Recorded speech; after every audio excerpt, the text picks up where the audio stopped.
സാത്താൻ വേഴ്സസ് ആവൂസിൻ്റെ അമ്മ ആണ് ഇന്നത്തെ നമ്മുടെ സബ്ജക്റ്റ്. ഈ രണ്ടുപേരെയും ഈ ഒരു ഇഷ്യൂ വരുന്നതിന് മുൻപ് എനിക്കറിയില്ല. ഈ വീഡിയോ പിൽക്കാലത്ത് കാണാതെ വരികയാണെങ്കിൽ നിങ്ങൾ വിചാരിച്ചോണം ആവൂസിൻ്റെ അമ്മ കോപ്പിറൈറ്റ് സ്ട്രൈക്ക് തന്ന് ഈ വീഡിയോ റിമൂവ് ആക്കി. ആദ്യം തന്നെ ഞാനൊരു കാര്യം ചോദിക്കാം ആവൂസിൻ്റെ അമ്മയടുത്ത്. നിങ്ങളുടെ ഭാഗം ശരിയാണെങ്കിൽ എന്തിന് കോപ്പിറൈറ്റ് സ്ട്രൈക്ക് കൊടുത്ത് വീഡിയോ ഡിലീറ്റ് ചെയ്യണം? മറ്റേ ഇറ്റ്സ് മീ കായ്സ് പുള്ളിയുടെ വീഡിയോ കോപ്പിറൈറ്റ് കൊടുത്തു, അതുപോലെ തന്നെ സാത്താൻ്റെ വീഡിയോ കോപ്പിറൈറ്റ് കൊടുത്തു. അങ്ങനെ ഇവരെ പറ്റി ആരൊക്കെ വീഡിയോ ചെയ്യുന്നോ അതെല്ലാം കോപ്പിറൈറ്റ് കൊടുക്കുകയാണ്. ഇവരുടെ ഭാഗം ശരിയാണ് എങ്കിൽ ഇവരെന്തിന് കോപ്പിറൈറ്റ് കൊടുക്കണം? കഥ നിങ്ങൾക്ക് അറിയില്ലെങ്കിൽ ഞാൻ കഥ ചുരുക്കി ഒന്ന് പറഞ്ഞുതരാം. ഈ സാത്താൻ എന്ന് പറയുന്ന പയ്യൻ, അവന് ഇൻസ്റ്റാഗ്രാമിൽ എന്തോ 80,000 ഫോളോവേഴ്സ് ഉണ്ട്. ഇവനൊരു ഇൻ്റർവ്യൂവറൊക്കെയാണ്. ആവൂസ് എന്ന് പറയുന്ന ഒരു കൊച്ചിൻ്റെ അമ്മയാണിത്. ഈ ആവൂസ് എന്ന് പറയുന്ന കൊച്ചിനെ എനിക്കറിയില്ല. ഈ കൊച്ചിപ്പോൾ ഇപ്പോഴെന്തോ ഏതോ ഒരു സിനിമയിലെന്തോ അഭിനയിച്ച് അതിൻ്റെ ഭാഗമായിട്ട് ഈ പയ്യൻ ഏതോ ഒരു യൂട്യൂബ് ചാനൽ ഇൻ്റർവ്യൂ ചെയ്യാനൊക്കെ പോയിരുന്നു. അങ്ങനെയുള്ള ഒരു പരിചയമാണ് ഇവർ തമ്മിലുള്ളത്. അങ്ങനെ ഈ പയ്യൻ പീരീഡ്സിനെ പറ്റിയിട്ട് ഇൻസ്റ്റാഗ്രാമിൽ ഇവനൊരു പോസ്റ്റ് ഇട്ടു. ഇതിൻ്റെ അടിയിൽ ചെന്നിട്ട് ഇവർ കമൻറ്റ് ചെയ്തു. ഇങ്ങനെയായിരുന്നു തിരിച്ചൊരു ചോദ്യം: മൂത്രമൊഴിച്ച് പാൻറ്റീസ് ഇട്ട് സഹോദരൻ അമ്പലത്തിൽ കയറുമെങ്കിൽ ഒന്നും പറയാനില്ല. പീരീഡ്സ് ഉള്ള സ്ത്രീകൾ അമ്പലത്തിൽ കയറുന്നതിനൊക്കെ പറ്റിയാണ് അവൻ സംസാരിച്ചത്. സോ അവർ തിരിച്ച് ചോദിച്ചേക്കുന്ന ചോദ്യമാണ്. ഇതിനൊരു മറുപടിയായിട്ട് ഇവനൊരു വീഡിയോ ചെയ്തിട്ടുണ്ടായിരുന്നു. ഞാൻ ആ വീഡിയോ ഒന്ന് പ്ലേ ചെയ്യിപ്പിക്കാം. ഓക്കെ. എനിക്കറിയായിരുന്നു എൻ്റെ മറുപടി വരുന്ന സമയത്ത് ഈ കമൻറ്റ് ആ ഒരു വീഡിയോയ്ക്കകത്തുനിന്ന് ഡിലീറ്റ് ചെയ്ത് കളയുമെന്ന്. ഞാൻ കഴിഞ്ഞ ദിവസം പീരീഡ് സമയത്ത് പെൺകുട്ടികൾ അമ്പലത്തിൽ കയറാൻ പാടില്ല എന്നുള്ള ഈ ഒരു വിഡിത്തത്തെ എതിർത്തുകൊണ്ട് സംസാരിച്ചുള്ള ഒരു വീഡിയോയ്ക്കകത്ത് ഒന്നൊരു കമൻറ്റ് ആയിരുന്നത്. അപ്പോൾ ഇത് നേരെ ഞാൻ മറുപടി കൊടുത്തപ്പോഴത്തേക്കിനെ ഡിലീറ്റ് ചെയ്ത് കളഞ്ഞു. ഞാൻ വീണ്ടും റിപ്പീറ്റ് ചെയ്യാണ് എൻ്റെ മറുപടി നിങ്ങളുടെ അടുത്ത്. ഈ ഒരു കമൻറ്റ്, അതായത് ഒരു മനുഷ്യൻ ഭൂമിയിൽ ജനിക്കാനുള്ളൊരു കാരണം എന്ന് വെച്ചാൽ പെൺകുട്ടികൾക്ക് പീരീഡ്സ് ആവുന്നതുകൊണ്ട് മാത്രമാണ്. അപ്പം ഇത്രയും പവിത്രമായിട്ടുള്ള പീരീഡ്സിനെ കേവലം മൂത്രത്തോട് ഉപമിച്ച ചേച്ചി, അതിൽ നിന്ന് തന്നെ മനസ്സിലാക്കാൻ നിങ്ങളൊരു 80കളുടെയോ 70കളുടെയോ വസന്തമാണെന്നുള്ളത്. ഓക്കെ. പിന്നെ നിങ്ങൾ മനസ്സിലാക്കേണ്ട ഒരു കാര്യം, ഹ്യൂമൻ വേസ്റ്റ് ടച്ച് ചെയ്ത് വരുന്ന ഈച്ചയ്ക്കും പൂച്ചയ്ക്കും ഒക്കെ അമ്പലത്തിൽ കയറാൻ പറ്റും. പട്ടി, പാറ്റ, പല്ലി, പഴുതാര എന്ന് വേണ്ട സകലമാന ജന്തുക്കൾക്ക് അമ്പലത്തിൽ കയറാം. അപ്പോൾ ഈ അശുദ്ധിയോ കാര്യങ്ങളൊന്നുമില്ല. പക്ഷെ ഒരു മനുഷ്യ സ്ത്രീക്ക് പീരീഡ്സ് ആയതിൻ്റെ പേരിൽ അമ്പലത്തിൽ കയറാൻ നിന്നാൽ, അല്ലെങ്കിൽ പീരീഡ്സ് ആയി കഴിഞ്ഞാൽ ആ ഒരു പെൺകുട്ടി അശുദ്ധിയാണ്, സമൂഹത്തിൽ നിന്ന് ഒറ്റപ്പെടുത്തേണ്ടി നിർത്ത ഒരവസ്ഥയാണ് എന്നൊക്കെയാണ് നിങ്ങൾ പറഞ്ഞു വരുന്നത്. ആൻഡ് നിങ്ങൾ പറഞ്ഞ കാര്യം എന്താണ്? ഈ പറയുന്ന പോലെ മൂത്രമൊഴിച്ച് ചെട്ടിയിട്ട് അമ്പലത്തിൽ കയറുന്നു. എൻ്റെ സുഹൃത്തെ, നിങ്ങൾ മനസ്സിലാക്കേണ്ട ഒരു കാര്യം, മൂത്രമൊഴിച്ച് ചെട്ടിയിട്ടുകൊണ്ട് അമ്പലത്തിലെന്നല്ല, വീടിന് വെളിയിൽ പോലും ആരും ഇറങ്ങത്തില്ല. പിന്നെ നിങ്ങൾ ഈ പറഞ്ഞ പോലെ മൂത്രമൊഴിക്കുന്നതൊരു അശുദ്ധിയാണ് എന്നാണ് നിങ്ങൾ വാദിക്കുന്നത്. നിങ്ങൾ മനസ്സിലാക്കേണ്ട ഒരു കാര്യം, കുഞ്ഞുനാളിൽ നിങ്ങൾ കിടക്കെ കിടന്ന് മുള്ളുന്ന സമയത്ത് അത് അശുദ്ധിയാണെന്ന് പറഞ്ഞ് നിങ്ങളുടെ അച്ഛനും അമ്മയും നിങ്ങളെ വാഴത്തോട്ടത്തിലോട്ടൊന്നും വലിച്ചെറിഞ്ഞില്ലല്ലോ. സോ നിങ്ങൾ മനസ്സിലാക്കുക, ഇത് വർഷം 2024 എന്നുള്ളൊരു ബോധം ഉണ്ടാവുക. സഹോദര, ചിന്തിക്കൂ. നിനക്ക് വിദ്യാഭ്യാസം ഇല്ലേ എന്നൊക്കെ ചോദിച്ചില്ലേ? നിങ്ങളുടെ അടുത്ത് ഞാൻ ഇത് തിരിച്ച് ചോദിക്കുകയാണ്. പിന്നെ എൻ്റെ വ്യക്തിത്വം, എൻ്റെ നിലപാടുകൾ വിദ്യാഭ്യാസത്തെ അടിസ്ഥാനമാക്കിയിട്ടല്ല ഇരിക്കുന്നത്. ഓക്കെ. അപ്പം ഇത് കേട്ടിട്ട് നമ്മുടെ ചേച്ചിക്ക് നന്നായിട്ട് ഉരുപൊട്ടി. നല്ല സൂപ്പറായിട്ട് അവർക്ക് കൊണ്ട്. ഇതിന് ശേഷം സംഭവിച്ചത് എന്താണെന്ന് വെച്ചാൽ, ഇവൻ്റെ ഇൻബോക്സിൽ ചെന്നിട്ട് വോയിസ് മെസ്സേജ് ഇടലാണ്. വോയിസ് മെസ്സേജ് എന്ന് പറഞ്ഞാൽ പ്രാക്കാണ്. ആദ്യം ഉപദേശം, പിന്നെ പ്രാക്ക്. നമുക്ക് ആദ്യം ആ വോയിസ് മെസ്സേജ് ഓരോന്നായിട്ടൊന്ന് കേൾക്കാം. ഇതൊക്കെ മിക്കവാറും ഇവർ കോപ്പിറൈറ്റ് തരാൻ ചാൻസ് ഉണ്ട്. വോയിസ് മെസ്സേജിൻ്റെ ആദ്യത്തെ ഭാഗം ബയോളജി ക്ലാസ് ചേച്ചിയുടെ ബയോളജി ക്ലാസ് നമുക്ക് ആദ്യം കിട്ടുമോക്കാവേ. മോൻ പറഞ്ഞതിൽ ഒരു തെറ്റെന്താ അറിയോ? പീരീഡ്സ് ആവുന്ന എല്ലാ ആൾക്കാർക്കും പ്രത്യുൽപാദന ശേഷി ഉണ്ടാവണമെന്നില്ല. അത് അണ്ടവും ബീജവും ചേരുമ്പോൾ മാത്രമേ കുഞ്ഞുങ്ങൾ ഉണ്ടാവുകയുള്ളൂ. പിന്നെ സാധാരണ രീതിയിലുള്ള പീരീഡ്സും പ്രഗ്നൻസിയിൽ പീരീഡ്സ് ഇല്ല കേട്ടോ. പ്രഗ്നൻസി കഴിഞ്ഞതിന് ശേഷമാണ്, അതായത് ഡെലിവറിക്ക് ശേഷമാണ് ഒന്നിച്ച് ബ്ലഡ് പുറത്തു പോയും അതിന് ശേഷം കുറച്ച് ദിവസം പീരീഡ്സ് ഉണ്ടാവുകയാണ് ചെയ്യുന്നത്. ബയോളജി ക്ലാസ് കഴിഞ്ഞ് ഇനി അങ്ങോട്ട് മൊത്തം പ്രാക്ക് നമ്പർ 1. നീ ഏറ്റവും കൂടുതൽ സ്നേഹിക്കണം നിൻ്റെ അച്ഛൻ, അമ്മ, പെങ്ങള്, പിന്നെ ലവർ, അനിയത്തി, ഭാവിയിൽ കല്യാണം കഴിഞ്ഞ കുഞ്ഞ്, ഇവർക്ക് മാരകമായിട്ടുള്ള അസുഖങ്ങളോ അല്ലെങ്കിൽ വല്ല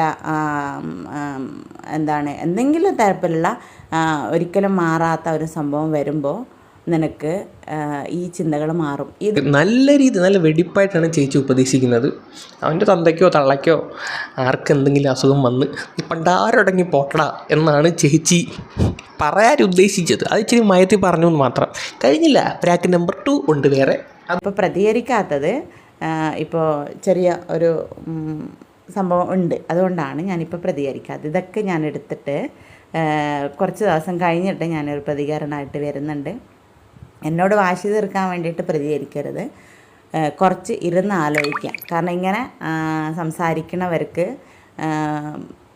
ഭയങ്കര എന്താണ് പറയുക, മോശം എന്തോ വരാനുണ്ട് എന്നാണ് എനിക്ക് പറയാനുള്ളത്. മോൻ അങ്ങനെ സംഭവിക്കാതിരിക്കട്ടെ എന്ന് ഞാൻ പ്രാർത്ഥിക്കുന്നു. ചേച്ചി അങ്ങനെ മോന് അങ്ങനൊന്നും സംഭവിക്കാതിരിക്കട്ടെ, വലിയൊന്നും വരാതിരിക്കട്ടെ എന്ന് ചേച്ചി പ്രാർത്ഥിക്കുന്നു. പക്ഷെ ഉള്ളുകൊണ്ട് ശപിക്കുകയാണ്. എന്നിട്ട് ചേച്ചി എന്നിട്ട് വേറൊരു കാര്യം പറയുന്നുണ്ട്. ചേച്ചി ഇപ്പോൾ എന്തോ വലിയൊരു തിരക്കിലാണ്, അതുകൊണ്ടാണ് വീഡിയോ ഒന്നും ഇടാത്തത്. സോ വീഡിയോ ആയിട്ട് വരുമെന്ന് ചേച്ചി പറയുന്നുണ്ട്. ഓക്കെ, അത് നിങ്ങൾ നോട്ട് ചെയ്ത് വെച്ചോ. ചേച്ചി അവസാനം വീഡിയോ ആയിട്ടൊന്നും വന്നിട്ടുണ്ട്. ആ പ്രാക്ക് ഇതോടുകൂടെ കഴിഞ്ഞിട്ടില്ല, ഇനിയും ഉണ്ട് പ്രാക്ക്. കാരണം മോൻ നല്ല, ഞാൻ അവിടെ ഇൻ്റർവ്യൂ ചെയ്യാൻ വന്നപ്പോൾ കണ്ടു, നല്ല എഡ്യൂക്കേറ്റഡ് ആയിട്ട് നല്ല വെൽ ആളാണ്. നിനക്കൊരു പൊസിഷനിൽ എത്തണം അങ്ങനെയൊക്കെ ഉണ്ടെങ്കിൽ നീ ഈ ഒരു ചിന്ത മാറ്റി കഴിഞ്ഞാൽ നീ നല്ലതിലെത്തും. അല്ലെങ്കിൽ നീ, ഞാൻ പറയുകയാണ്, ഞാൻ 100% 100% ഞാൻ പറയുകയാണ്, നീ ഒരു കാലത്തും ഒരു ഗുണം പിടിക്കൂല.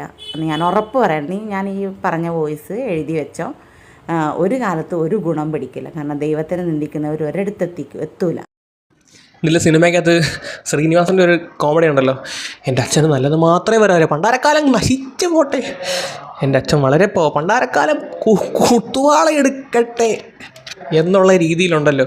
മോന് നല്ലത് മാത്രമേ വരത്തുള്ളൂ, നീ ഗുണം പിടിക്കാതെ നശിച്ച് നാഗാണ്ട കഞ്ഞി എടുത്ത് പോടാ എന്നുള്ള രീതിയിലാണ് ചേച്ചിയുടെ ഒരു ലൈൻ. ഇത് സത്യം പറഞ്ഞ് 90കളിലെ വസന്തമല്ല, ഈ സ്വാതന്ത്ര്യം കിട്ടുന്നതിന് മുമ്പെങ്ങാണ്ടുള്ള വസന്തം അങ്ങാണ്ട് മാറി ജനിച്ചങ്ങാണ്ട് വന്ന സാധനമാണിത്. നമുക്ക് ബാക്കി നിങ്ങളൊരിക്കലും പ്രാക്ക് കഴിഞ്ഞോ? ഇല്ല, ഇനിയുണ്ട്. ദൈവത്തിന് നിൻ്റെ സർട്ടിഫിക്കറ്റിൻ്റെ ആവശ്യമില്ല. ഇത്രയും വലിയ ലോകം ഉണ്ടാക്കിയിട്ടുണ്ടെങ്കിൽ ആ ദൈവത്തിനറിയാം ആരൊക്കെ വിശ്വസിക്കണം, ആരെ വിശ്വസിക്കേണ്ട, എല്ലാവരും എന്നെ പൂജിക്കണം എന്നുള്ളത്. ഒരു വരം കൊടുത്തു കഴിഞ്ഞാൽ എല്ലാവരുടെ ബ്രെയിനിലും ആ ഒരു ചിന്ത വരും. അതിന് പറ്റാഞ്ഞിട്ടല്ല ദൈവം ചെയ്യാത്തത്. ദൈവം എല്ലാവർക്കും ഒരു മൂള എന്നുള്ള സാധനം കൊടുത്തിട്ടുണ്ട്. എന്താണ്? ബുദ്ധി. അതായത് നമ്മൾ തീയിൽ തൊട്ടാൽ പൊള്ളുന്ന് അറിയാനുള്ള ബുദ്ധി കൊടുത്തിട്ടുണ്ട്. ആർക്ക്? മനുഷ്യനായിരിക്കും. അത് നല്ല രീതിയിൽ യൂസ് ചെയ്യണ ആരാണോ അവരാണ് ജീവിതത്തിൽ വിജയിക്കുക. നമ്മളെ കർമ്മഫലം നമ്മൾ എന്തായാലും അനുഭവിക്കും. നീ നല്ല കർമ്മം ചെയ്ത് നല്ല രീതിയിൽ ചിന്തിച്ച് നല്ല മുമ്പോട്ട് പോവുകയാണെങ്കിൽ നിനക്ക് നല്ലതേ വരുള്ളൂ. നീ മോശം ചെയ്തിട്ട് മറ്റുള്ളവരെ മോശം ചിന്തിക്കുന്ന ആളാണെങ്കിൽ നിനക്ക് ഒരു കാലത്തും ഒരു ഗതിയും പിടിക്കില്ല എന്ന് പറഞ്ഞത് ഒരു ഗതിയും പിടിക്കില്ല. സോഷ്യൽ മീഡിയയിൽ 1 മില്യൺ 2 മില്യൺ ആവണതല്ല ജീവിതത്തിൽ വലിയ കാര്യം എന്നും കൂടി മനസ്സിലാക്കാം കേട്ടോ. ചേച്ചി നല്ലത് തുടങ്ങി അവസാനം കൊണ്ടിരുന്നിട്ട് നീ ഒരു ഗതിയും പരഗതിയും പിടിക്കാതെ പോട്ടടാ. ഇതിനകത്ത് ഇടയ്ക്കൊരു ഡയലോഗ് പറയുന്നുണ്ടല്ലോ, കനലിൽ തൊടുന്നതാ, തീയിൽ തൊടുന്നതാ. അപ്പോൾ കഴിഞ്ഞ ദിവസത്തിൽ കാർത്തിക് സൂര്യ ദൈവത്തിൻ്റെ ബുദ്ധി ഉണ്ടായിട്ടാണോ പുള്ളി പോയി കനലിൽ ചവിട്ടി തൊട്ടത്? ചേച്ചി പറയും ദൈവം ബുദ്ധി കൊടുത്താൽ തീക്കകത്തോട്ടാ പൊള്ളുവെന്ന്. ഇപ്പം ദൈവം തന്നെ ഓരോ ആചാരങ്ങൾ ഉണ്ടാക്കി വെച്ചിട്ടുണ്ട്. ദൈവത്തിൻ്റെ പേരിൽ മനുഷ്യർ തന്നെ ഓരോ ആചാരങ്ങൾ ഉണ്ടാക്കി വെച്ചിട്ടുണ്ട്. തീക്കകത്തോട് നടക്കുന്നത്, കനലിൽ കൂടെ ശൂലം കുത്തിക്കയറ്റുന്നത്. അന്നേരം ഇതൊക്കെ മന്ദബുദ്ധികളാണോ എന്നാണോ ചേച്ചി പറയുന്നത്? അല്ല, എനിക്ക് ഒരു സംശയം എന്താണെന്ന് വെച്ചാൽ, ഈ ദൈവങ്ങളിൽ സ്ത്രീകളുണ്ടല്ലോ, ഈ ദൈവമായിട്ടുള്ള സ്ത്രീകൾക്ക് ഈ പീരീഡ്സും അങ്ങനെ കാര്യങ്ങളൊന്നും വരത്തില്ലായിരുന്നോ? അതുപോലെ ദിവ്യമൊട്ട വിരിഞ്ഞിട്ടാണോ ദൈവം കുഞ്ഞുങ്ങൾ പ്രൊഡ്യൂസ് ആവുന്നത്? പറയൂ, എനിക്കതിനെ അറിയില്ല. ചേച്ചിക്ക് വല്ല മറുപടി ഉണ്ടെങ്കിൽ പറയൂ. No idea. എനിക്കതിനെപ്പറ്റി വലിയ ധാരണയില്ല. ഓക്കെ, കാണുന്നവർക്ക് ആർക്കെങ്കിലും അറിയാമെങ്കിൽ ഒന്ന് പറയാം കേട്ടോ. അങ്ങനെ ചേച്ചി മുട്ടം പ്രാക്ക്, അവൻ്റെ കുടുംബത്തിൻ്റെ കുടുംബവും ചത്തുപോയവരെ എല്ലാവരും ചറവരാ പ്രാവി അവനെ നശിപ്പിച്ച്. ഇവൻ ഇത് നൈസായിട്ട് വീഡിയോ ആക്കി യൂട്യൂബിലിട്ട്. ഇവന് യൂട്യൂബിൽ അധികം സബ്സ്ക്രൈബേഴ്സ് ഒന്നും ഇല്ലായിരുന്നുള്ള കാര്യം പറയല്ലോ. പക്ഷേ ഈ വീഡിയോ ഇട്ടപ്പോൾ നല്ല റീച്ച് കിട്ടി. ഏകദേശം 2 ലക്ഷം പേരാണ് യൂട്യൂബിൽ ഈ ഒരു വീഡിയോ കണ്ടത്. 2 ലക്ഷം പേര് കണ്ടെന്ന് പറയുമ്പോഴത്തേക്ക് ഏകദേശം ഇവനൊരു 10,000 തൊട്ട് 15,000 രൂപ വരെ ഇതിനകത്ത് അതുവഴി കിട്ടിയിട്ടുണ്ടാവും. ഇവർ 2 പേരുടെയും ഇൻറ്റൻഷൻ ഒറ്റ ഒരു ഇൻറ്റൻഷനേ ഉള്ളൂ. എനിക്ക് മനസ്സിലായൊരു കാര്യം പറയാമല്ലോ, 2 പേരുടെ ഇൻറ്റൻഷൻ ഒറ്റ ഇൻറ്റൻഷനേ ഉള്ളൂ. ചേച്ചിക്ക് ചേച്ചിയുടെ മോളുടെ സിനിമ പ്രൊമോട്ട് ചെയ്യണം, ഇവൻ അവൻ്റെ യൂട്യൂബ് ചാനൽ പ്രൊമോട്ട് ചെയ്യണം. സോ ഇതാണ് 2 പേരുടെയും ബേസിക്. അത് യൂട്യൂബിൽ കണ്ടൻറ് ഇറക്കുന്ന ഒരുപ്പെട്ട എല്ലാവരുടെയും ഇൻറ്റൻഷൻ അത് തന്നെ. ഈ പറയുന്ന എൻ്റെ ഇൻറ്റൻഷൻ അത് തന്നെ. ഞാൻ എന്താണ് ഈ ഇൻറ്റൻഷൻ ചെയ്യുന്നത്? ഞാനിപ്പോൾ ചെയ്തുകൊണ്ടിരിക്കുന്ന ട്രെൻഡ് ജാക്കിങ്. ഇപ്പോൾ ട്രെൻഡായിട്ട് പോയിക്കൊണ്ടിരിക്കുന്ന ഏതെങ്കിലും ഒരു സാധനം എടുത്ത് നമ്മളങ്ങോട്ട് റിയാക്ട് ചെയ്യും. നമ്മുടെ റിയാക്ഷൻ ഉണ്ടെങ്കിൽ കാണുന്നവൻ്റെ കുരു പൊട്ടിക്കും, അല്ലെങ്കിൽ നമ്മുടെ റിയാക്ഷൻ കാണുന്നവർക്ക് റിലേറ്റ് ആവും. ഇതിനകത്ത് ഏതെങ്കിലും നല്ലത് ക്ലിക്കായി കഴിഞ്ഞാൽ എൻ്റെ വീഡിയോ റീച്ച് ആവും. സോ നമുക്കതിനകത്തുനിന്ന് മോണിറ്റൈസ്ഡ് ആയിട്ട് പൈസ കിട്ടും. സോ ഇതാണ് ഞാനും ചെയ്തുകൊണ്ടിരിക്കുന്നത്. ഞാനും ഓഫ് കോഴ്സ് റീച്ചിന് വേണ്ടിയിട്ടാണ് വീഡിയോസ് എല്ലാം ചെയ്യുന്നത്, അത്രയേ ഉള്ളൂ. അങ്ങനെ ഇവൻ ഇതെല്ലാം തൂത്ത് പറക്കി വീഡിയോ ആക്കി. ഇത് അത്യാവശ്യം നല്ല രീതിയിൽ വൈറലായി കഴിഞ്ഞപ്പോൾ ചേച്ചിക്ക് പിന്നെ വയറിളക്കം. ചേച്ചിക്ക് പിന്നെ നിക്കക്കള്ളിയില്ല, പൊന്നോ നിൽക്കില്ല. പിന്നെ ചേച്ചി പ്ലേറ്റ് തിരിച്ച് ഇങ്ങനെയാണോ ഇങ്ങനെ തിരിച്ച് ചേച്ചിക്ക് പിന്നെ സൂയിസൈഡ് അറ്റംപ്റ്റ്, ഇവനെൻ്റെ കുടുംബം തകർത്തു എന്നുള്ള രീതിയിലോട്ടായി. ഇതിനകത്ത് ഏറ്റവും കൂതറ ഒരു പരിപാടി, ഒരു വുമൺ കാർഡ് ഇറക്കി ഇവർ കളിച്ചിട്ടുണ്ട്. സീരിയസ്ലി ഇവർ കുറേ കാര്യങ്ങളിനകത്ത് പറയുന്നുണ്ട്. ഇവരുടെ വിശ്വാസം അത് ആസ് എ പാർട്ട്, അത് ഞാനൊന്നും പറയുന്നില്ല, അത് ആ വഴി പോട്ടെ. പക്ഷേ ഇവരിനകത്തൊരു വുമൺ കാർഡ് ഇറക്കി കളിക്കുന്നുണ്ട്. അതിൻ്റെ വോയിസ് ഞാൻ വെച്ച് തരാം. ഓക്കെ, അത് വളരെ വൃത്തികെട്ട പരിപാടി എന്ന് പറഞ്ഞുണ്ടല്ലോ, വളരെ വൃത്തികെട്ട പരിപാടി.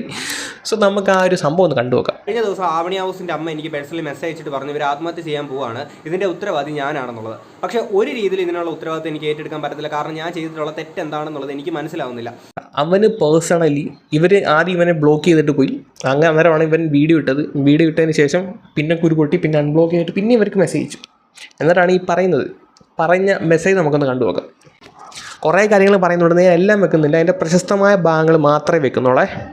നീ ഉദ്ദേശിച്ചത് നടക്കാഞ്ഞിട്ടല്ലേ എന്നോട് ഈ ദേഷ്യം, നീ ഉദ്ദേശിച്ചത് നടക്കാഞ്ഞിട്ടല്ലേ എന്നോട് ഈ ദേഷ്യം. അവിടെ തൊട്ടാണ് ഞാനിങ്ങനെ ആലോചിക്കുന്നത് ഇവരുടെ അടുത്ത് എന്തോ ടാസ്ക് ഇറക്കാൻ തുടങ്ങുകയാണെന്നുള്ളത്. മുമ്പേ ഞാൻ അയച്ച മെസ്സേജുകൾ റിമൂവ് ചെയ്തു എന്നുള്ള രീതിയിൽ ടാസ്ക് ഇറക്കാനായിരുന്നു. ഇപ്പം കണ്ട് എൻ്റെ ഉദ്ദേശം നടക്കാഞ്ഞിട്ടല്ലേ എന്നുള്ളത്. അപ്പോൾ ഞാൻ ചോദിച്ചു എനിക്കെന്ത് ഉദ്ദേശം, എനിക്ക് ചേച്ചിയോടല്ല ദേഷ്യം, ചേച്ചിയുടെ കാഴ്ചപ്പാടുകളാണെന്ന് ഞാൻ പറഞ്ഞു. അപ്പോൾ ഇവരെ നീ ഉദ്ദേശിച്ചത് ഒരിക്കലും നടക്കില്ലെന്ന്. ഇൻ്റർവ്യൂ ചെയ്ത കുട്ടിയല്ലേ എന്ന് വിചാരിച്ച് നിന്നോട് സംസാരിച്ചത്, നീ എൻ്റെ ലൈഫ് വെച്ചാണ് കളിച്ചത്, അതും നീ ചോദിച്ചത് ഞാൻ സമ്മതിക്കാത്തത് കൊണ്ട്. ഇനി ഒരു വഴിയുമില്ലെങ്കിൽ സൂയിസൈഡ് ചെയ്യും, അതിനു മുമ്പ് നീ ചെയ്ത കാര്യങ്ങൾ അറിയിച്ചിട്ടേ ഞാൻ പോകൂ, ബൈ. ഇതാണ് അവർ രണ്ടാമതയച്ച മെസ്സേജിനകത്തുള്ള പ്രശസ്തമായ ഭാഗങ്ങൾ. അവൻ ഉദ്ദേശിച്ച കാര്യങ്ങൾ നടക്കാനിട്ടല്ലയോ അവരെ ഇങ്ങനെ ക്രൂശിച്ച് അല്ലെങ്കിൽ അവരെ ഇങ്ങനെ എയറിലാക്കിയെന്നാണ് അവർ പറയുന്നത്. എന്തോ ഉദ്ദേശിച്ച്. സോ ഇത് കേൾക്കുന്ന ഒരു സാധാരണ ഒരു വ്യക്തിക്ക് എന്തായിരിക്കും തോന്നുന്നത്? അവരുടെ അടുത്ത് നൈസായിട്ട് വേറെ പരിപാടിക്ക് നിന്ന് അവരതിന് വഴങ്ങിയില്ല, അപ്പോഴത്തേക്ക് അവരെ പിടിച്ച് എയർ കയറ്റി. ഒരു കോമൺ സെൻസ് വെച്ച് ചിന്തിക്കുകയാണെങ്കിൽ വഴങ്ങിയില്ലെങ്കിൽ എല്ലാവരും മിണ്ടാതെ അവിടെ മാറിയിരിക്കും. അവരെ പിടിച്ച് എയർ കയറ്റാൻ നിൽക്കത്തില്ല. എയർ കയറ്റുവാണെങ്കിൽ അവരെ പ്രൊവോക്ക് ചെയ്യുന്നതിന് തുല്യമാണ്. അന്നേരം അവർ തെളിവായിട്ട് വന്നാൽ ഇവൻ കുടുങ്ങും. ആ പരിപാടിക്ക് എന്തായാലും ബുദ്ധിയുള്ളവൻ നിൽക്കത്തില്ല, പ്രത്യേകിച്ച് ഇവനെപ്പോലുള്ള ഒരുത്തൻ നിൽക്കുമെന്ന് എനിക്ക് തോന്നുന്നില്ല. ഓക്കെ, അവൻ ഇൻ്റർവ്യൂ ഒക്കെ ചെയ്ത് എന്താ പറയുക, യൂട്യൂബിൽ ഇൻസ്റ്റാഗ്രാമിൽ വീഡിയോ ഒക്കെ ഇട്ട് പോകുന്നവനാണ്. അന്നേരം ആർക്കാണെങ്കിലും അവൻ്റെ ഒരു ഇമേജ് കോൺഷ്യസ് ആയിരിക്കും. അവൻ്റെ കരിയറിൻ്റെ ഒരു ഗ്രോയിങ് സ്റ്റേജിലാണ്. അന്നേരം ആ പരിപാടിക്ക് നടക്കുമെന്ന് തോന്നുന്നില്ല. അതുമാത്രമല്ല, ഇതുപോലൊരു തള്ളപ്പെണ്ണിനെ ഒന്നും അത്യാവശ്യം കാണാൻ ലുക്കുള്ള പയ്യനല്ലേ, അന്നേരം ഇവനെന്തിനാണ് ഇവരെയൊക്കെ നല്ല വേറെ കിട്ടത്തില്ലയോ? അവൻ്റെ ഇൻബോക്സിൽ പോയി നോക്കി ഇതിനേക്കാളും കിടലും പെണ്ണുങ്ങൾ കാണും. അപ്പോൾ പിന്നെ ഈ ചളക്കാ പുളുക്ക ഐറ്റത്തിനൊന്നും അതിൻ്റെ ആവശ്യമില്ലല്ലോ. അന്നേരം പറഞ്ഞു വന്നത്, ഇവർ നൈസായിട്ട് എന്തുദ്ദേശത്തിലാണ് ഈ സാധനം പറഞ്ഞതെന്ന് അവർക്ക് മാത്രമേ മനസ്സിലായിട്ടുള്ളൂ. പക്ഷെ കേൾക്കുന്നവർക്ക് ഇത് വേറൊരു ദുരുദ്ദേശമായിട്ടാണ് തോന്നുന്നത്. എനിക്ക് കേട്ടപ്പോഴാണ് തോന്നിയത് എൻ്റെ ഡേർട്ടി മൈൻഡാണെന്ന് വിചാരിച്ചു. പക്ഷെ ഒരു കേൾക്കുന്ന 90% ആൾക്കാർക്ക് അവരെന്താണ് ഉദ്ദേശിച്ചതെന്ന് അവർക്ക് മനസ്സിലാവും. ഈ ഒരു സാധനം വെച്ച് അവൻ പിന്നെ വീഡിയോ ഇറക്കി. നേരം നടന്നുകൊണ്ടിരുന്നത് അവർ പീരീഡ്സ് അമ്പലത്തിൽ കയറാൻ പാടില്ല, അതിനെപ്പറ്റി അവർ പറയുന്നു. ഇവന് തിരിച്ച് റിപ്ലൈ കൊടുക്കുന്നു. അതൊരു ഹെൽത്തി കോൺവെർസേഷൻ അല്ലെങ്കിൽ ഹെൽത്തി ഐറ്റമായിട്ട് പൊക്കോണ്ടിരുന്നൊരു സാധനമാണ്. പക്ഷേ ഇവിടം തൊട്ട് ഇതിനകത്ത് ഇവർ പറയുന്നത് എന്താണെന്ന് വെച്ചാൽ, ഇവൻ കുറേ മെസ്സേജ് ഡിലീറ്റ് ചെയ്ത് മാറ്റി, കുറേ ഫിൽട്ടർ ചെയ്ത് മാറ്റി, എന്നിട്ടാണ് അവനെ ഫേവർ ചെയ്തുകൊണ്ട് വീഡിയോ ഇട്ട് ഇവരെ മോശക്കാരാക്കി. ഇവൻ പറഞ്ഞ എല്ലാം ഇവൻ്റെ വീഡിയോയ്ക്കകത്ത് ഇവൻ ഉൾപ്പെടുത്തിയിട്ടില്ല എന്നൊക്കെ പറഞ്ഞിട്ടാണ് ഇവർ വരുന്നത്. സോ ഇവൻ പരസ്യമായിട്ട് ഇവരെ വെല്ലുവിളിക്കുന്നുണ്ട്. അവൻ മോശമായിട്ട് പറഞ്ഞിട്ടുണ്ടെങ്കിൽ അവർ ഡിജിറ്റലായിട്ടുള്ള തെളിവായിട്ട് വരട്ടെ, പ്രോപ്പറായിട്ടുള്ള തെളിവായിട്ട് വരട്ടെ, അവൻ അംഗീകരിക്കാം, അവൻ അതിന് എന്തും സ്വീകരിക്കാം എന്നുള്ള രീതിയിൽ അവൻ ഈ ഒരു വീഡിയോയ്ക്കകത്ത് തന്നെ അവൻ വെല്ലുവിളിക്കുന്നുണ്ട്. പേഴ്സണലി മെസ്സേജ് അയക്കാൻ അവർക്ക് സമയമുണ്ട്. എന്നിട്ട് ഇവർ പറയുന്നത് എൻ്റെ മോടെ സിനിമ ഇറങ്ങിയതാണ്, അന്നേരം ഞാൻ മാനസികമായി അത്ര ഇതല്ല. മോടെ സിനിമ ഇറങ്ങുമെന്ന് പറയാൻ നല്ല സന്തോഷത്തിരിക്കുന്ന സമയമില്ലയോ? അന്നേരം ഈ മാതിരി പരിപാടി വന്നു കഴിഞ്ഞാൽ ഉച്ചു അനത്തി കൊടുക്കണ്ടായോ? എന്തായാലും ചേച്ചി ഒരു വീഡിയോ ആയിട്ട് വന്നിട്ടുണ്ട്. ആ വീഡിയോ കൂടെ നമുക്കൊന്ന് കണ്ടു നോക്കാവേ. നിങ്ങളിത് കണ്ടോ, ഈ പയ്യനായിട്ട് ഞങ്ങൾക്ക് ബന്ധം എന്ന് പറഞ്ഞാൽ ആവണിയുടെ സിനിമ ഇപ്പോൾ കുറിഞ്ഞ് സക്സസ്ഫുൾ ആയിട്ട് ദൈവം സഹായിച്ചിട്ട് ഓടിക്കൊണ്ടിരിക്കുകയാണ്. എല്ലാവരും നല്ല അഭിപ്രായം പറഞ്ഞ ക്ലൈമാക്സ് സൂപ്പറാണ്, പോയ രീതി അത് ഗ്രാമീണ ഭംഗിയിലുള്ള വയനാട്ടിൻ്റെ ഒരു സാധാരണ കഥ പറയുന്ന ഒരു സിനിമയാണെന്നുള്ളത് നല്ല അഭിപ്രായം കൊണ്ട് ഓടിക്കൊണ്ടിരിക്കുന്ന സിനിമയാണ്. ഈ സംഭവം പറയാൻ വന്നിട്ട് ചേച്ചി ഇത് പറയേണ്ട ആവശ്യം എന്താണ്? ഇതിനകത്ത് തന്നെ നിങ്ങൾക്കൊരു കാര്യം വ്യക്തമായി മനസ്സിലായി, ഞാൻ പറയാതെ തന്നെ മനസ്സിലായിട്ടുണ്ടെന്ന് ഞാൻ വിചാരിക്കുന്നു. ബാക്കി കേട്ട് നോക്കാം. സമയത്ത് ആവണീനെ കുറിച്ച് പറഞ്ഞു കഴിഞ്ഞാൽ റീച്ച് കിട്ടുന്ന അറിയുന്ന ആയിരിക്കും? ഇന്റർവ്യൂ ചെയ്യാൻ വന്ന പയ്യനായിരിക്കും. കാരണം ഞങ്ങളുടെ കൂടെ അവിടെ കുറേ മീഡിയാസ് ഉണ്ടായിരുന്നു. അതിൽ ഒരു പയ്യനാണ് ഈ പയ്യൻ. അപ്പോൾ ഇവൻ അവന് പേഴ്സണലായിട്ട് അയച്ചിട്ടുള്ള വോയിസ് എടുത്തിട്ടാണ് റിയാക്ട് ചെയ്തിട്ടുള്ളത്. അതിനകത്ത് നിങ്ങളോട് എനിക്ക് പറയാനുള്ളത്, അത് കുറേ കട്ടിങ് ചെയ്തിട്ടുള്ള ഭാഗങ്ങളാണ്, കുറേ ഡിലീറ്റ് ചെയ്തിട്ടുള്ള ഭാഗങ്ങളാണ്. ഇതൊക്കെ അവൻ ഹൈഡ് ചെയ്തിട്ട് അവന് റീച്ചിനുണ്ട്. അവൻ്റെ ചാനലിൽ എനിക്ക് സീക്രട്ട് ഏജൻ്റ് ആട്ടോ ഈ വീഡിയോ അയച്ചെന്ന്. ചേച്ചി ഈ വീഡിയോ കണ്ടോ എന്ന് ചോദിച്ചിട്ട് അയച്ചെന്ന് നോക്കുമ്പോൾ അവന് 5K അത്രയാണ് സബ്സ്ക്രൈബേഴ്സ് ഉണ്ടായിട്ടുള്ളൂ. ഇപ്പം നിങ്ങൾ നോക്കിയാൽ കാണാം 11K സബ്സ്ക്രൈബേഴ്സ് എങ്ങനെ ആവാൻ പോകുന്നുണ്ട്. വീഡിയോ 2 lakhs എബോ ആയിട്ടുണ്ട്. അപ്പം നിങ്ങൾക്ക് മനസ്സിലായില്ല, റീച്ചാണ്. അതായത് ഇപ്പോൾ കുറിഞ്ഞി എന്നുള്ള സിനിമ റീച്ചായിട്ട് ഓടിക്കൊണ്ടിരിക്കുകയാണ്.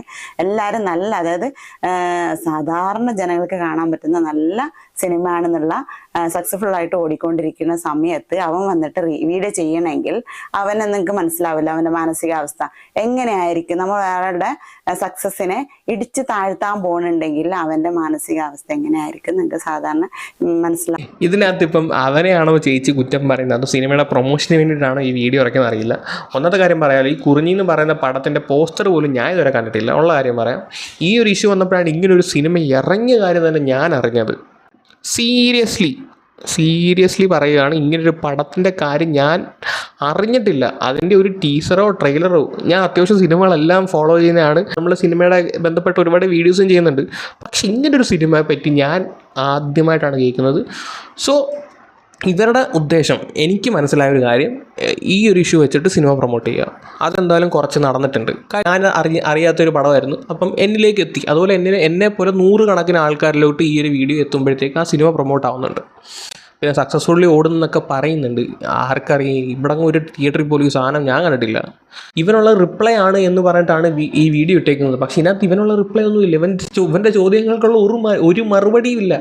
ഇവർ ഇവൻ കുറേ മെസ്സേജ് ഡിലീറ്റ് ആക്കി എന്ന് പറയുന്നതല്ലാതെ അതിനുള്ള വ്യക്തമായ പ്രൂഫില്ല. ഇവരുടെ രണ്ടുപേരുടെയും വീഡിയോ കാണുമ്പം അവൻ പറയുന്ന കുറേ കാര്യങ്ങൾ ജെനുവിനായിട്ടാണ് സാധാരണക്കാർക്ക് തോന്നുന്നത്. അത് തന്നെയാണ് എനിക്കും തോന്നുന്നത്. മറിച്ച് അവൻ പറയുന്നതെല്ലാം കള്ളമാണ്. അവൻ ആ രീതിയിൽ നിങ്ങളുടെ അടുത്ത് പെരുമാറിയിട്ടുണ്ട് എങ്കിൽ നിങ്ങൾ കൃത്യമായ പ്രൂഫുമായിട്ട് വന്നു കഴിഞ്ഞാൽ അവനെ കുരിശി കയറ്റുന്ന കാര്യം നമ്മൾ ഏറ്റി. നമ്മൾ പിന്നീട് എന്തിനാ ഇരിക്കുന്നേ, എന്തിനാ മുത്തേ? ഞാൻ ഈ 3 വീഡിയോ, അവൻ്റെ 2 വീഡിയോ, ചേച്ചിയുടെ 1 വീഡിയോ കണ്ട ഒരു വ്യക്തി എന്നുള്ള വ്യക്തി എന്നുള്ള രീതിയിൽ ചേച്ചി പറയുന്നതിന് പീരീഡ്സിൻ്റെ കാര്യമൊക്കെ അത് ചേച്ചി കുലസ്ത്രീ കളിക്കാൻ നിന്നെയാണ്. 50കളുടെ അല്ലെങ്കിൽ 70കളുടെ വസന്തത്തിലെ ഒരു സംഭവമാണ്. പക്ഷേ അതൊക്കെ നമുക്ക് വിടാം. പക്ഷേ അവസാനം കാണിച്ച ആ ഒരു പരിപാടി, അവനെന്തോ അങ്ങനെ ഒരു സംഭവം ചെയ്തു എന്ന്, അല്ലെങ്കിൽ അങ്ങനെ രീതിയിൽ ചേച്ചി എടുത്ത് പെരുമാറിയെന്ന് ചേച്ചി തെളിയിച്ച്, അല്ലെങ്കിൽ ഒരു ഡിജിറ്റൽ അല്ലെങ്കിൽ ഏതെങ്കിലും തരത്തിലുള്ള പ്രൂഫുമായിട്ട് വന്നു കഴിഞ്ഞാൽ അവനെ നമുക്ക് കൊല്ലാൻ ചേച്ചി. അവനെ അങ്ങ് അടിച്ചങ്ങ് തറ പറ്റിക്കാം. ഞാൻ ഏറ്റി നമ്മൾ ചേച്ചി ധൈര്യമായിട്ടിരിക്കും. എന്തായാലും മോടെ കുറിഞ്ഞി പടമൊക്കെ സൂപ്പറായിട്ട് ഓടട്ടെ. 2 പേരുടെ ഈ ഒരു ഇഷ്യൂ കൊണ്ട് ഉദ്ദേശം റീച്ചാണ്. ആ റീച്ചിൻ്റെ അറ്റത്തിരുന്ന് ചൂണ്ടിയിട്ട് മീൻ പിടിക്കുന്ന ഒരു വ്യക്തി എന്നുള്ള രീതിയിൽ എന്നെയും കണക്കാക്കിയോ. ഓക്കെ, അത്രയേ ഉള്ളൂ. നിങ്ങൾ വലിയ സാധനമൊക്കെ പിടിക്കുമ്പോൾ അതിൻ്റെ അറ്റത്തൂടെ പോകുന്ന പരലിനെയോ അല്ലെങ്കിൽ പിടിച്ച് ഞാൻ ജീവിച്ചോളാം. അപ്പം ഇതിനകത്തൊന്ന് ചുമ്മാ സ്ട്രൈക്കൊന്നും തന്നേക്കല്ലേ. നിങ്ങൾ ചെയ്യുന്ന കാര്യങ്ങൾ ശരിയാണെങ്കിൽ ഈ വീഡിയോയുടെ സ്ട്രൈക്കൊന്നും തരേണ്ട യാതൊരു ആവശ്യമില്ല. നമുക്ക് ഇവൻ പറയുന്നതിനകത്ത് എന്തെങ്കിലും, ഞാൻ എടുത്തെടുത്ത് പറയുന്നു, ഇവൻ പറയുന്നതിനകത്ത് എന്തെങ്കിലും കള്ളത്തരം ഉണ്ടെങ്കിൽ ഇവനെ നമുക്ക് യേശു ക്രിസ്തുവിനെ കുരിശി കയറ്റിയ പോലെ നമുക്ക് ഇരുന്ന് വറുത്തെടുക്കാം. ഓക്കെ, ചേച്ചി ധൈര്യമായിട്ട് വീഡിയോ ഒക്കെ ആയിട്ട് സെറ്റായിട്ട് വാ, പ്രൂഫായിട്ട് വാ, നമുക്ക് ശരിയായി കൊടുക്കാം. അപ്പം ശരിയെങ്കിൽ ബൈ.